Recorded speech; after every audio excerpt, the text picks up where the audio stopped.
अगर हम दुनिया के सबसे अनसुलझे हत्या के रहस्यों की बात करें तो नंबर 1 पर अनसुलझी हत्या का मामला है जैक द रिपर का।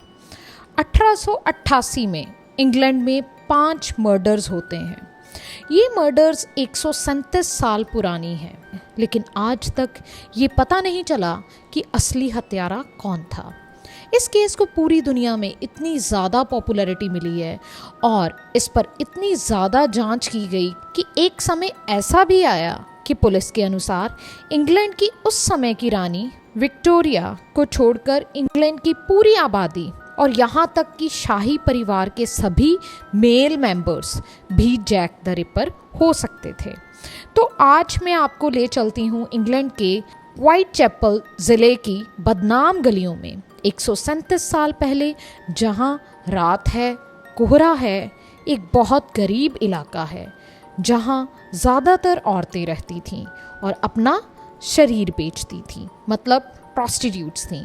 और इन्हीं औरतों में और रात के अंधेरे में एक खूनी दरिंदा घूमता था। जैक द रिपर से जुड़ी कानूनी रूप से 5 हत्याओं को माना जाता है, लेकिन कई हिस्टोरियंस के अनुसार असली जो नंबर था वो 11 था, क्योंकि पहले मर्डर से लेकर 5वें मर्डर तक इस इलाके में कुल 11 ऐसी महिलाएं थीं जो अपना शरीर बेचती थीं और मारी गई थीं। 31 अगस्त 1888 की रात को करीब 3:40 पर व्हाइट चैपल के इस बदनाम इलाके में एक जगह थी जिसे बक रो कहा जाता था।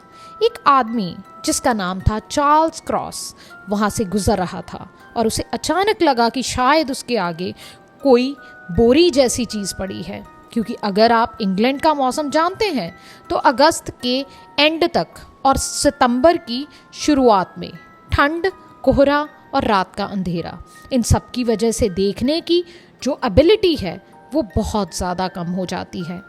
चार्ल्स क्रॉस उस बोरी के पास गया और जाकर देखा कि वो बोरी नहीं बल्कि एक इंसानी डेड बॉडी थी, एक बड़ी मानव देह का टुकड़ा।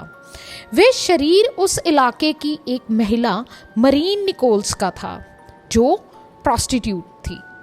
जब चार्ल्स मरीन के शव के पास गया और गौर से देखा तो उसने देखा कि उसकी गर्दन पूरी तरह से कटी हुई थी, लेकिन इससे भी ज़्यादा खतरनाक बात यह थी कि उसके शरीर के इंटरनल ऑर्गन्स, अंदर वाले अंग भी काट दिए गए थे और वो शरीर वहाँ बिल्कुल स्टिल पड़ा था। इसका मतलब हत्यारा उसके सभी अंगों को साथ ले गया था। इतनी ज़्यादा ब्रूटैलिटी थी इस मर्डर में। चार्ल्स ने तुरंत पुलिस को सूचना दी और थोड़ी ही देर में पुलिस वहाँ पहुँच जाती है। पुलिस के अनुसार मरीन निकोल्स की हत्या चार्ल्स क्रॉस के वहाँ पहुँचने से सिर्फ आधा घंटा पहले हुई थी। अब ये कहना मुश्किल है कि उस समय कितनी फॉरेंसिक टेक्निक्स थीं जो ऐसे दावे कर सकती थीं। मरीन की हत्या वीकेंड पर हुई थी। अब अगला वीकेंड आता है 8 सितंबर 1888। वही इलाका व्हाइट चैपल, लेकिन इस बार जगह बदलती है और मृतक का नाम भी बदलता है। जगह है 28 हैनबरी स्ट्रीट और मृतक का नाम है एनी चैपमैन। एक बुजुर्ग व्यक्ति जिनका नाम था जॉन डेविस, जब वे सुबह इस इलाके में टहल रहे थे तो उन्होंने एनी चैपमैन की लाश देखी। इस हत्या में भी बहुत ज़्यादा ब्रूटैलिटी और हिंसा थी, जो कि मरीन निकोल्स की हत्या से भी ज़्यादा थी। इस बार टेड को पूरी तरह से मार दिया गया। एनी चैपमैन के शव को पोस्टमार्टम के लिए पुलिस द्वारा डॉक्टर जॉर्ज बैक्स्टर फिलिप्स के पास ले जाया गया और जब डॉक्टर जॉर्ज बैक्स्टर ने एनी चैपमैन का शरीर देखा तो उनके दिमाग में एक बात आई कि जिसने ये हत्या की है वे कोई आम इंसान नहीं हो सकता, क्योंकि हत्या का तरीका, जिस तरह से शरीर के टुकड़े किए गए थे, उसे देखकर डॉक्टर बैक्स्टर को समझ आ गया कि हत्यारे को शरीर की बनावट और अंगों की अच्छी जानकारी है। भले ही वह डॉक्टर ना हो, लेकिन किसी हद तक उसने इस एरिया में अभ्यास ज़रूर किया होगा। 27 सितंबर 1888 को एक पत्र एक लेटर सेंट्रल न्यूज़ एजेंसी को भेजा गया, ठीक वैसे ही जैसे मैंने आपको ज़ोडिएक सीरीज़ में बताया था, जब सीरियल किलर हर हत्या के बाद पुलिस को चिट्ठियां भेजा करता था। इस लेटर को लिखने वाले ने लिखा, मैं सुन रहा हूं कि आपने हत्यारे को पकड़ लिया है, लेकिन आप जानते हैं कि आपने अभी तक मुझे नहीं पकड़ा। मैं आप पर हंसता हूं जब भी सुनता हूं कि आप सही रास्ते पर हैं और जल्द ही मुझे पकड़ लेंगे। मुझे उन औरतों से नफरत है जो अपना शरीर बेचती हैं, और मुझे उन्हें टॉर्चर करना और मारना बहुत ज़्यादा पसंद है। पिछली बार जो मैंने किया, एनी चैपमैन की हत्या, वह मेरा एक बड़ा काम था और मैंने उसे एक बार भी चीखने नहीं दिया। मुझे मेरा काम बहुत ज़्यादा पसंद है और मैं इसे जल्द ही फिर से करने वाला हूँ। उसने लिखा कि मैंने अपने पिछले काम से कुछ लाल रंग की चीज़ बचाकर रखी है जो अब मेरी बियर की बोतल में है। ये लाल चीज़ एक तरह से हत्या का प्रतीक है। इससे हम समझ सकते हैं कि हत्यारे ने एनी चैपमैन के आंतरिक अंग, इंटरनल ऑर्गन्स, अपने पास रखे थे। मैंने वो सारी चीज़ें जमा कर ली हैं, वे अब पूरी तरह से जम चुकी हैं, इसलिए मैं उन्हें स्याही की तरह इस्तेमाल नहीं कर पाया। अगली बार जब मैं काम पर जाऊंगा तो उस औरत के कान ज़रूर काटूंगा और आपके पास भेजूंगा। मेरी छुरी बहुत तेज़ है और अब मैं जल्द से जल्द वापस काम पर जाना चाहता हूँ। इसके अंत में उसने गुड लक लिखा और अपने नाम के रूप में जैक द रिपर लिखा। ये पहली बार था जब दुनिया ने ये नाम सुना और इसके बाद आज तक 137 सालों से ये नाम एक लेजेंड बन गया है। सैकड़ों, बल्कि मेरी राय में हज़ारों किताबें और फिल्में इस नाम पर बनी हैं, लेकिन एक चीज़ आज तक नहीं मिली और वह है खुद जैक द रिपर। इसके आगे वे लिखता है कि कुछ पुलिसकर्मी कहते हैं कि मैं डॉक्टर हूँ और ये बात मुझे हंसी दिलाती है। 1 अक्टूबर तक पुलिस ने ये लेटर किसी भी अखबार को नहीं दिया और जनता के सामने आने से रोका, लेकिन जब ये लेटर सामने आया तब जैक द रिपर ये नाम लोगों के दिमाग में हमेशा के लिए बैठ गया। अब अगला वीकेंड आता है 30 सितंबर रात के 1 बजे। जगह है व्हाइट चैपल की बर्नर स्ट्रीट। एक आदमी जिसका नाम था लुइस डेमशुट्स, वे वहाँ मौजूद था और वहीं उसने एक औरत की लाश देखी जिसका नाम था एलिजाबेथ स्ट्राइड। लेकिन इस औरत के शरीर पर किसी भी प्रकार की हिंसा या ब्रुटैलिटी का कोई भी निशान नहीं था। पोस्टमार्टम करने वाले डॉक्टरों के अनुसार ये हत्या बहुत तेज़ी से की गई थी। ये भी संभव है कि शायद लुइस डेमशुट्स के कदमों की आवाज़ सुनकर हत्यारा एलिजाबेथ स्ट्राइड को मारने के तुरंत बाद वहाँ से भाग गया। अगर उसे और समय मिलता तो शायद वे उसके शरीर के साथ कुछ और भी करता, लेकिन एलिजाबेथ स्ट्राइड सिर्फ एकमात्र डेड बॉडी नहीं थी।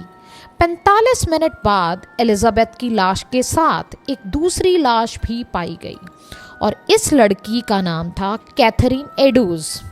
एक और वीकेंड, एक और रात और एक बार फिर वही हिंसा, जिससे एलिजाबेथ स्ट्राइड किसी हद तक बच पाई, लेकिन कैथरीन नहीं बच सकी। वह भी एक देह व्यापार यानी प्रोस्टिट्यूशन करने वाली लेडी थी और इस बार हिंसा और भी भयानक थी। अब कैथरीन एडोज का यूट्रस भी निकाल लिया गया। यूट्रस मतलब गर्भाशय। पुलिस अब स्पष्ट रूप से समझ चुकी थी कि जो भी बंदा जैक द रिपर के नाम पर हत्याएं कर रहा है, उसकी हिंसा और ब्रुटैलिटी बढ़ती ही जा रही थी। इसके बाद पुलिस विभाग को एक और लेटर मिलता है। इस लेटर में जैक द रिपर ने लिखा, मुझे खेद है कि मैंने पहली हत्या में जो वादा किया था वह पूरा नहीं कर पाया। वे हत्या मुझे बहुत जल्दी में करनी पड़ी। एलिजाबेथ स्ट्राइड की हत्या मैंने एक बार में नहीं की और उसने मेरे साथ थोड़ी देर तक संघर्ष किया। 13 अक्टूबर तक पुलिस ने पूरे व्हाइट चैपल इलाके के हर घर की तलाशी ली, लेकिन उन्हें कोई भी सबूत नहीं मिला। ऐसा लग रहा था कि माने ये कोई इंसान नहीं, एक भूत हो जो सिर्फ रात के समय इन गलियों में आता है, इन प्रोस्टिट्यूट्स की हत्या करता है और फिर गायब हो जाता है। अब तारीख है 9 नवंबर 1888।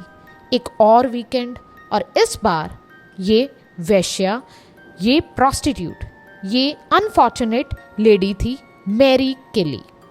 मैरी केली रहती थी 13 मिलर स्ट्रीट के एक अपार्टमेंट में। इस बिल्डिंग में कई कमरे थे और वहाँ ज़्यादातर लेडीज़ इसी पेशे में लगी थीं। लेकिन ये मर्डर बाकी 4 मर्डर से कुछ मामलों में अलग था। पहला, जो लोग सोचते हैं कि अब तक की हत्याओं में बहुत क्रूरता थी, ब्रूटैलिटी थी, वो गलत है। मैरी केली के मर्डर में जैक द रिपर ने अपनी सारी हदें क्रॉस कर ली। दूसरा, मैरी केली एकमात्र ऐसी लेडी थी जिसे सड़क पर नहीं मारा गया, उसे उसके कमरे में बिस्तर पर मारा गया। पोस्टमार्टम रिपोर्ट के अनुसार जब मैरी केली की हत्या हुई, वे अपने बिस्तर पर लेटी हुई थी।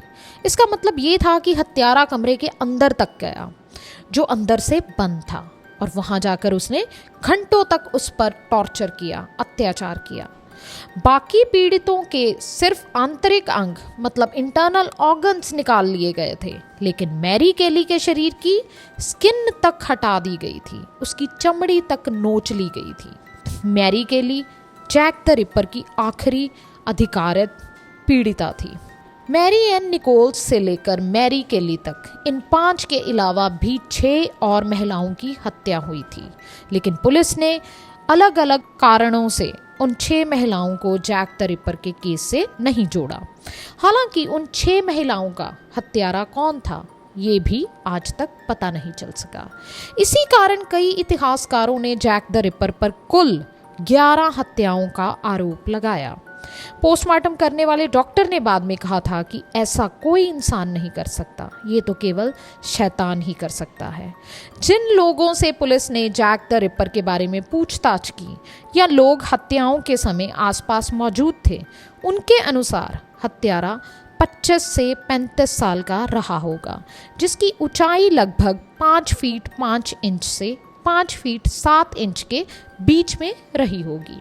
गोरा रंग, ओवरकोट पहने हुए, जो उस समय का फैशन था, और सिर पर एक हैट।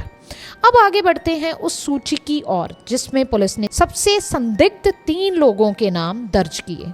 उस समय स्कॉटलैंड यार्ड के हेड थे सर मेरिल मैकनाटन। उन्होंने एक डायरी लिखी जिसमें उन्होंने 3 सबसे संदिग्ध व्यक्तियों के नाम दर्ज किए। आइए पहले व्यक्ति से शुरुआत करते हैं। पहले हैं मोंटाग्यू जॉनसन ड्रूइट। वह एक वकील था और जहां वह रह रहा था वह जगह उसके कज़न और अंकल की थी। दिलचस्प बात यह है कि उसके कज़न और अंकल दोनों डॉक्टर थे।